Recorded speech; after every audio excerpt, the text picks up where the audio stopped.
Gunung Putri adalah nama salah satu daerah yang letaknya di Kabupaten Bogor. Selain terkenal dengan pemandangannya yang indah, Gunung Putri ternyata menyimpan cerita masa lalu yang melegenda hingga kini. Pada masa lalu, sebelum dikenal dengan sebutan Gunung Putri, terdapat sebuah negeri kecil yang sangat terkenal dengan kemakmuran dan kesejahteraan rakyatnya. Selain karena tanahnya yang subur, kemakmuran negeri itu adalah karena campur tangan dari raja di negeri tersebut. Raja yang oleh rakyatnya dianggap sebagai raja yang arif, bijaksana, dan penuh perhatian. Raja itu mempunyai seorang anak perempuan yang cantik jelita bernama Putri. Walaupun berparas cantik, namun Putri bukanlah seorang yang sombong. Ia justru sangat rendah hati dan senang menolong. Kecantikan putri raja itu mampu membuat banyak pangeran jatuh hati, namun tidak ada satupun yang berhasil menaklukkan hati sang putri. Setiap kali ada pangeran yang mendekati dan memintanya untuk jadi pasangan, Putri menolak dan hanya menganggap pangeran-pangeran itu sebagai kakaknya saja. Namun ternyata tidak semua pangeran itu bisa menerima penolakan tersebut. Salah seorang pangeran bahkan merasa tersinggung dan berniat membalas dendam atas sakit hatinya itu. Kepada pengawalnya, pangeran itu meminta dicarikan orang yang dapat mencelakakan sang putri dan keluarganya.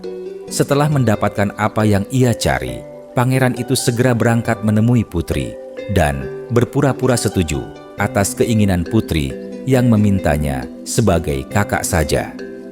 Mendengar hal itu, sang putri merasa senang tanpa mengetahui maksud buruk sang pangeran. Kepada orang tua putri, pangeran itu berkata akan melindungi putri dan negerinya dari segala maksud jahat karena telah diketahui bahwa putri banyak menolak para pangeran sehingga ia takut ada yang berniat jahat kepada sang putri. Karena itu, ia membawa seorang ahli tolak bala. Ayah putri tentu saja menyetujui maksud pangeran jahat tersebut untuk mendatangkan ahli tolak bala yang sebenarnya adalah tukang sihir. Dengan manteranya, si tukang sihir itu mulai memanterai sang putri dan tiba-tiba mengepul asap tebal yang menyelimuti siapapun yang berada di situ, kecuali di penyihir, pangeran jahat, dan para pengawalnya. Dalam sekejap saja, tubuh raja dan putrinya terjatuh ke tanah. Begitupun seluruh penghuni istana, semua terkena mantera sang penyihir. Setelah puas melakukan aksi balas dendamnya, pangeran jahat itu pun bersiap untuk pulang. Namun, entah dari mana datangnya, tumbuh ratusan pohon besar di antara pangeran dan rombongannya. Alhasil, mereka semua terkurung dan tidak bisa keluar dari pepohonan itu.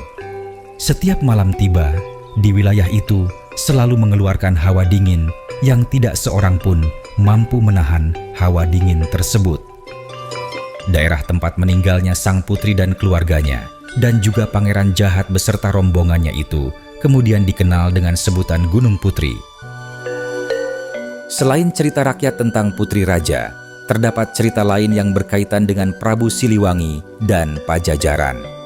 Daerah Gunung Putri di masa lampau sering menjadi tempat pertapaan para raja dari Pakuan Pajajaran, karena di sini juga terdapat makam Nyi Kentring.